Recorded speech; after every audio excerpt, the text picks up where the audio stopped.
pas de McDonald's, pas de feux de circulation, mais ils ont la polyandrie, des festivals de nudité et un indice national de bonheur. Le Bhoutan est l'endroit où l'inhabituel devient la norme. Prêt à explorer le pays le plus mystérieux et captivant d'Asie,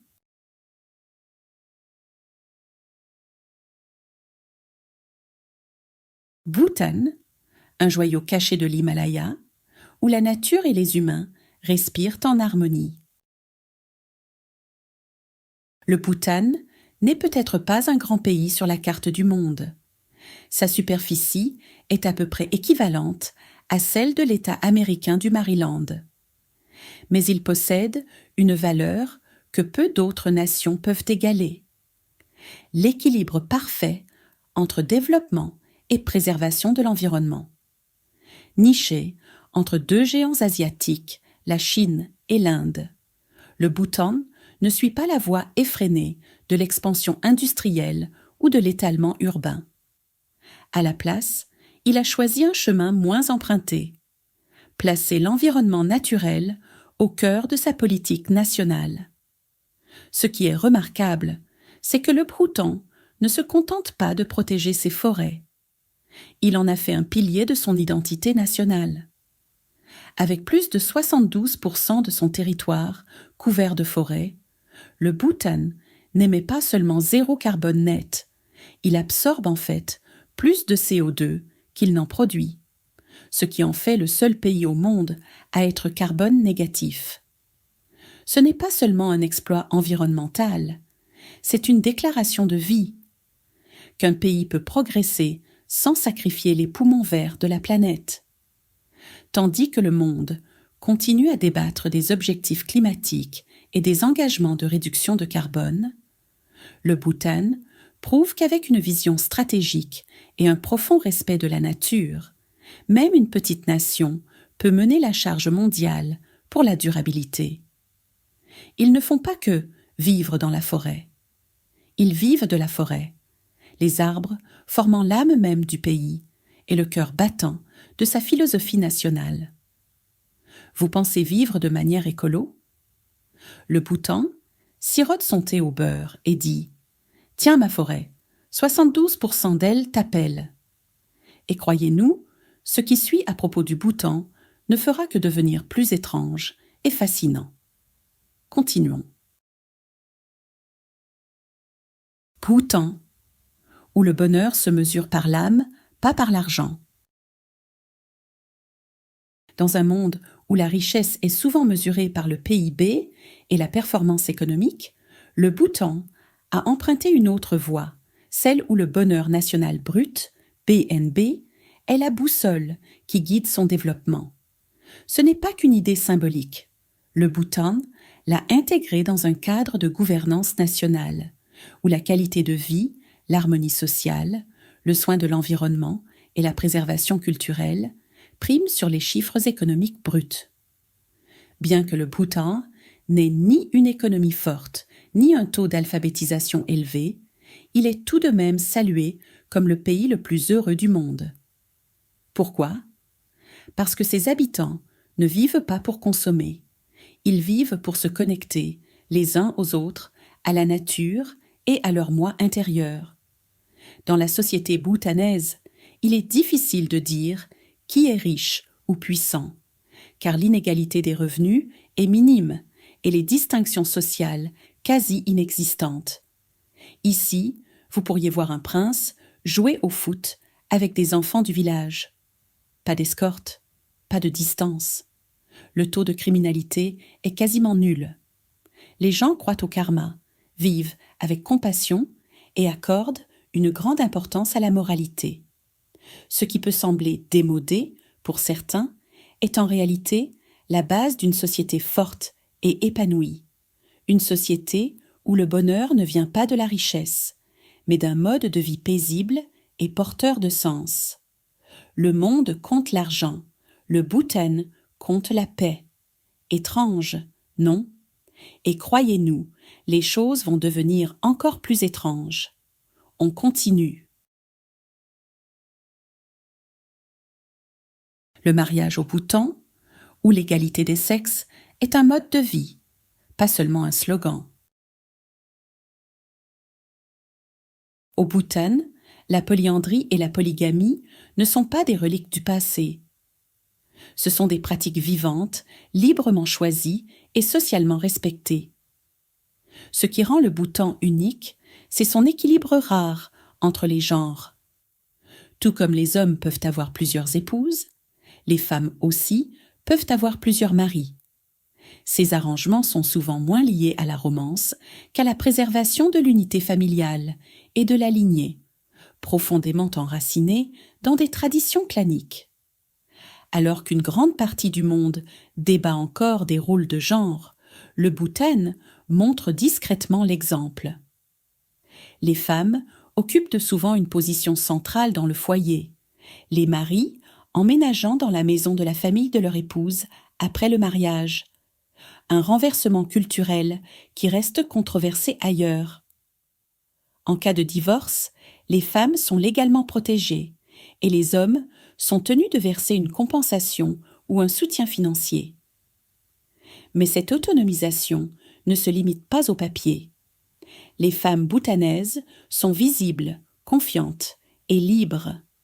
Elles sortent tard, dirigent des entreprises et participent à la vie politique sans l'ombre du contrôle patriarcal. Leur beauté ne réside pas dans des marques ou des cosmétiques, mais dans leur liberté, leur assurance et leur indépendance joyeuse. Mais ne romantisez pas trop vite. Le Bhoutan protège farouchement son intégrité culturelle, rendant les mariages avec des étrangers extrêmement rares. Ce mélange d'ouverture et de préservation crée une nation à la fois progressiste et fièrement enracinée, où l'amour, l'égalité et l'identité marchent main dans la main. Vous avez entendu les mots polyandrie et polygamie et vous êtes un peu trop excité. Le Bhoutan vous fait un clin d'œil et dit doucement « Épousez nos citoyens, ce n'est pas si simple. » Et non, les surprises ne s'arrêtent pas là. Attachez votre ceinture pour ce qui vient. Une histoire d'amour royal. Quand le destin parle au premier regard. L'histoire d'amour entre le roi Jigme Khesar Namgyel Wangchuck et la reine Jetsun Pema est un conte de fées moderne qui a touché les cœurs au Bhoutan et bien au-delà. À seulement 7 ans, Jetsun a rencontré le prince héritier de 17 ans et a déclaré avec audace « Quand je serai grande, je veux t'épouser ».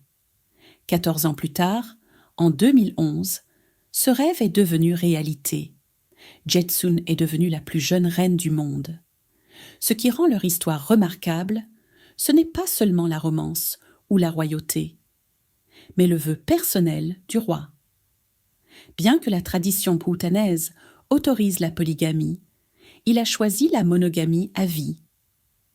Dans une culture où les mariages multiples sont légaux, ce choix est devenu un puissant symbole de loyauté et de valeurs en évolution.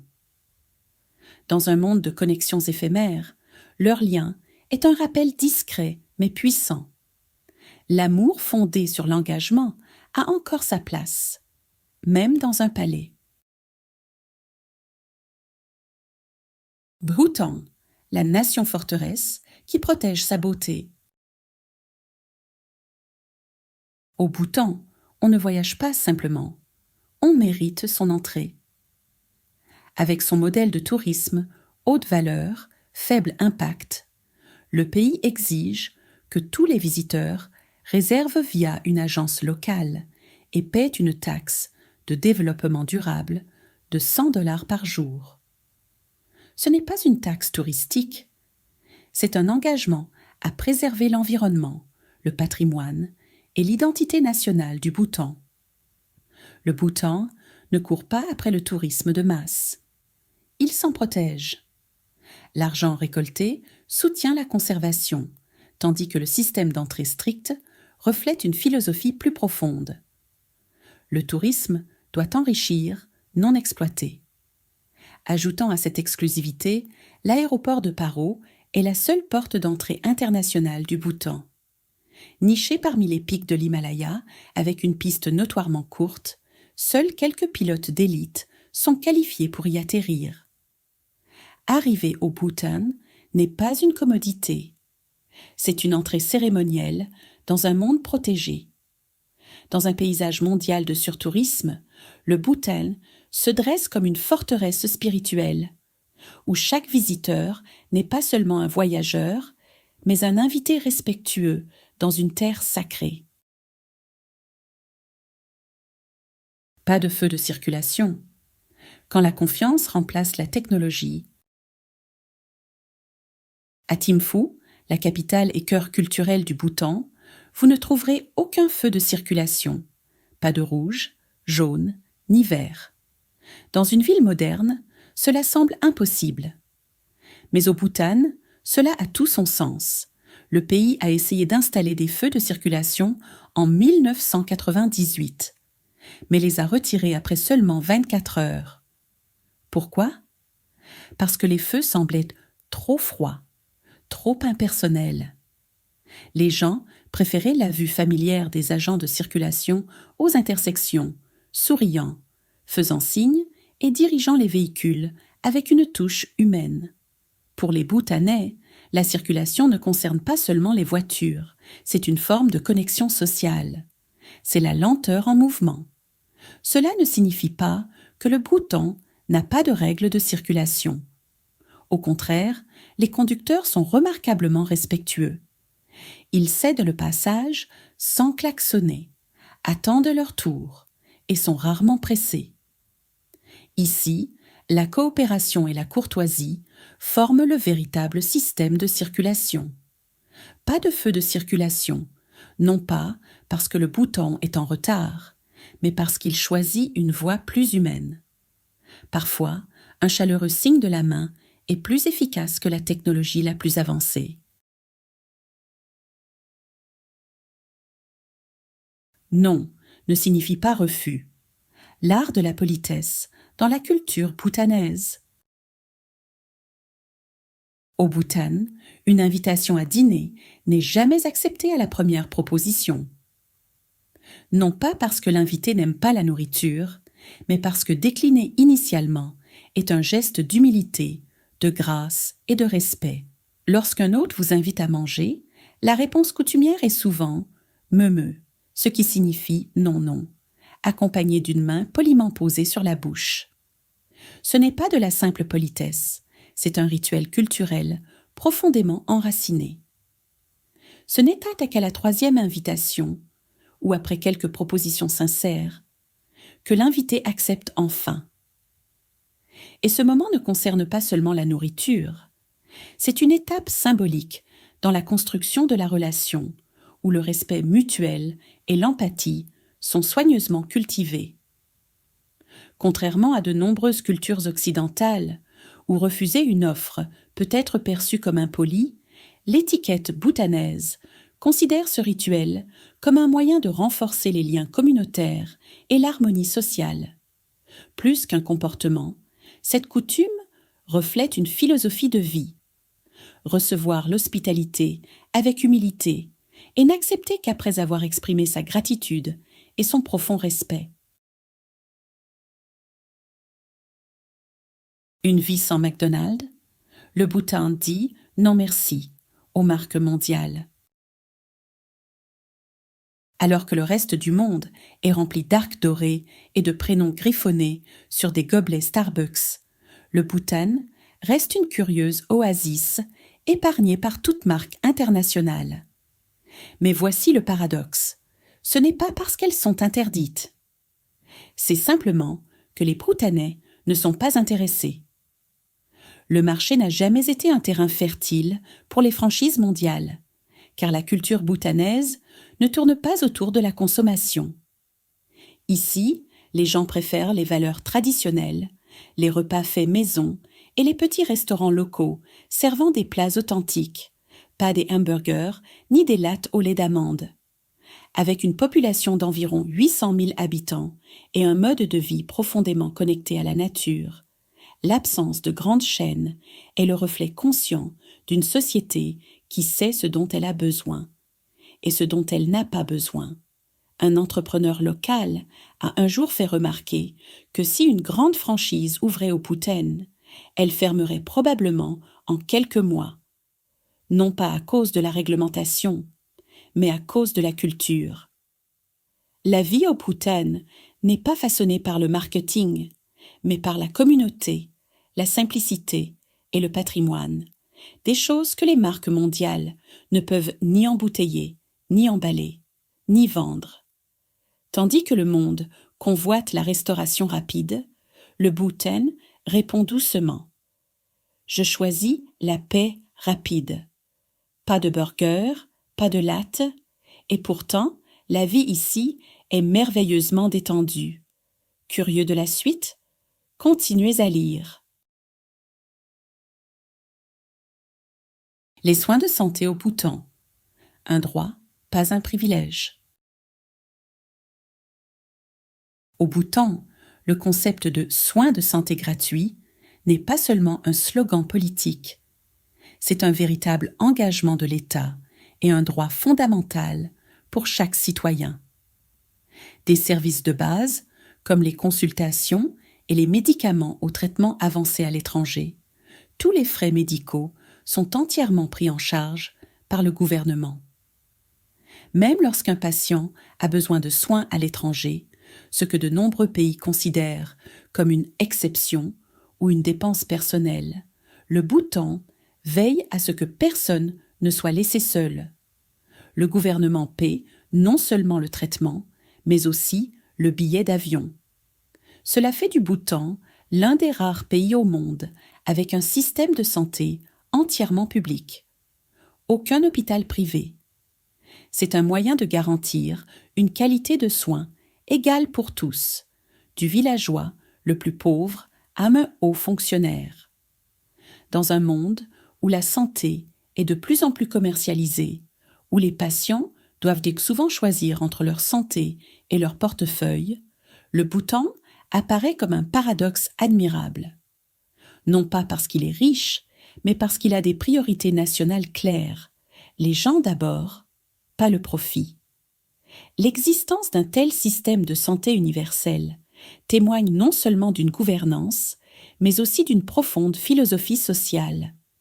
La santé est le fondement du bonheur, et le bonheur est le but ultime de tout gouvernement. Pas de service bancaire en ligne. Quand l'argent circule au rythme humain,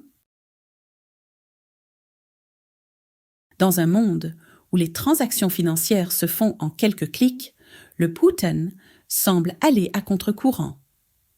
Ici, vous ne pouvez pas ouvrir un compte bancaire en ligne et vous ne pouvez pas transférer d'argent via une application mobile. Si vous devez faire quoi que ce soit, vous devrez sortir, vous rendre à la banque en personne, rencontrer une vraie personne et signer avec un vrai stylo, comme si vous viviez une version hors ligne du monde moderne. Mais cela ne signifie pas que le Bhoutan est dépassé. Au contraire, il a consciemment choisi un rythme de vie plus lent, où la connexion humaine prime sur l'efficacité numérique.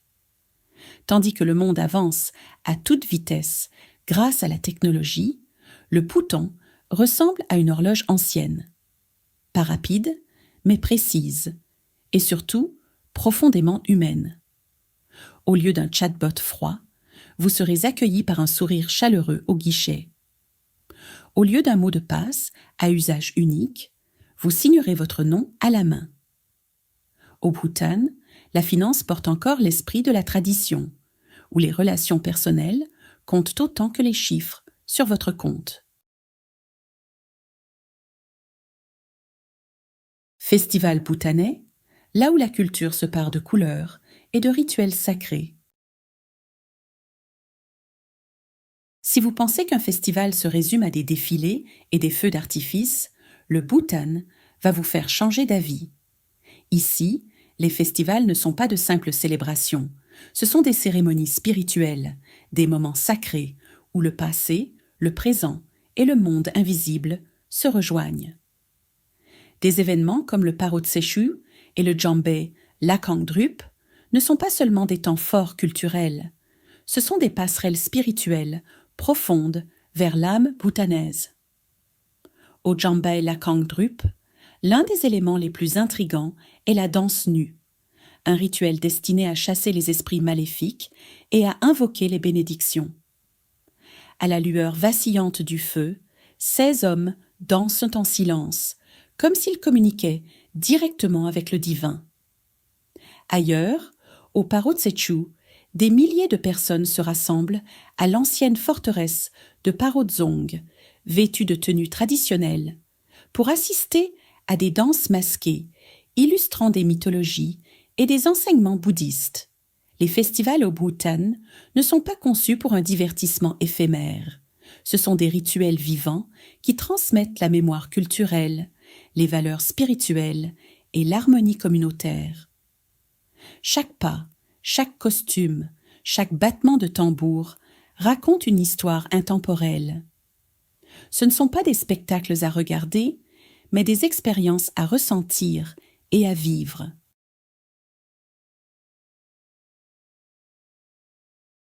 Thimphu, une capitale tranquille dans un monde bruyant. Alors que de nombreuses capitales asiatiques sont devenues des jungles de béton remplies de gratte-ciel et d'embouteillages, Thimphu, la capitale du Bhoutan, ressemble à un conte de fées vivant. Pas de feu de circulation, pas de klaxons assourdissants, seulement le vent murmurant à travers les pins et les cloches des monastères résonnant depuis les sommets. Perchée à plus de 2300 mètres d'altitude, Thimphu est l'une des capitales les plus élevées du monde, et peut-être l'une des plus paisibles. La statue dorée de Bouddha d'Ordenma, haute de plus de 51 mètres, surplombe la ville, tournée vers le sud pour offrir sa protection, selon la croyance bouddhiste, à la direction qui en a le plus besoin. L'atmosphère paisible autour de la statue permet aux visiteurs de glisser dans un état méditatif, même sans le vouloir. Thimphu est aussi le cœur culturel du Bhoutan, abritant la Bibliothèque nationale, qui possède l'un des plus grands livres du monde, pas seulement par sa taille, mais aussi par son poids intellectuel. Temples, forteresses et forêts se fondent les uns dans les autres, créant une ville où la frontière entre nature et architecture semble se dissoudre. À Thimphu, on ne fait pas que visiter. On s'immerge. Ce n'est pas juste une capitale, c'est une lanterne sacrée, rayonnante, de calme et de chaleur, dans une simplicité merveilleuse. Bhutan, un paradis de montagne qui n'a pas besoin de l'océan. Il n'y a ici ni plages immenses, ni mer turquoise tropicale. Et pourtant, le Bhoutan coupe le souffle des visiteurs, grâce à la majestueuse quiétude de l'Himalaya. Sa beauté ne crie pas pour attirer l'attention, mais touche doucement l'âme. L'un des monuments les plus emblématiques du Bhoutan est le monastère Taktsang Palphug, plus connu sous le nom de Nid du Tigre. Perché de façon vertigineuse sur une falaise verticale, à près de 3000 mètres d'altitude, il semble flotter dans le ciel, à la fois majestueux et irréel. Y accéder n'est pas une simple promenade. Les visiteurs marchent pendant des heures sur des marches de pierre sinueuses, à travers forêts de pins et cascades. Mais le voyage lui-même est essentiel. Chaque pas clarifie l'esprit. Chaque souffle devient une prière silencieuse. Au-delà du nid du Tigre, le Bhoutan envoûte avec la vallée de Phobjikha. Une terre vierge, voilée de brume, faite de forêts profondes et de maisons en bois traditionnelles. C'est aussi un refuge saisonnier pour les grues à cou noir en voie de disparition, symbole de chance et d'équilibre naturel. Il y a aussi le col de Dochula, qui s'élève à plus de 3000 mètres, où vous pouvez admirer des levées de soleil dorés se déversant sur des nappes de neige. Ici, 108 stupas se dressent en parfaite symétrie, comme des sentinelles spirituelles chantant dans le vent. Ce n'est pas qu'un lieu pittoresque, c'est un endroit où l'on reste immobile sous les cieux, humble et reconnaissant d'exister. Pas de plage, pas d'île, juste des montagnes, si époustouflantes que même la mer pourrait en être jalouse. Et le meilleur ? Les vues sont inestimables, mais leur découverte coûte étonnamment peu. Prêt à être à nouveau émerveillé ? C'est reparti. Bhoutan, vie simple, coût modeste, valeur de vie inestimable. Alors que le coût de la vie explose dans le monde entier, le Bhoutan conserve un rythme plus doux, non seulement sur le plan spirituel, mais aussi financier. Avec environ 1 250 $ par mois, vous pouvez vivre confortablement entouré de montagnes, respirer un air pur et profiter d'une vie profondément connectée à la nature. Louer un appartement, une chambre dans le centre de Thimphu, ne coûte qu'environ 130 $ par mois et seulement 80 $ par mois en dehors du centre. Des chiffres presque impensables dans la plupart des grandes villes. Les services publics comme l'électricité, le chauffage, l'eau et les ordures tournent autour de 40 à 50 $ par mois. Les soins de santé sont totalement gratuits et les produits locaux sont frais, délicieux et abordables. Vous n'avez pas besoin d'un revenu élevé pour vous sentir riche au Bhoutan, car ici, l'abondance ne vient pas des marques de luxe ou des gros comptes bancaires. Elle vient d'un foyer modeste, d'un repas chaud et de la paix intérieure. La vie ici n'est pas une course, c'est un voyage à savourer. Et cette philosophie est tissée au cœur même du mode de vie bhoutanais. Cuisine bhoutanaise, où l'épice est à la fois saveur et identité. Au Bhoutan, les piments ne sont pas de simples assaisonnements. Ce sont les vedettes du repas. Alors que la plupart des cuisines ajoutent une touche de piquant, au Bhoutan, les piments sont un langage culinaire. Une déclaration de goût présente à chaque repas, du lever au coucher du soleil. C'est plus qu'une préférence. C'est ainsi que les Bhoutanais affrontent le froid et éveillent les sens dans les hautes montagnes. Le plat national, Ema Dachi, mélange de puissants piments frais avec un fromage local onctueux. Pour les amateurs d'épices, c'est une expérience exaltante.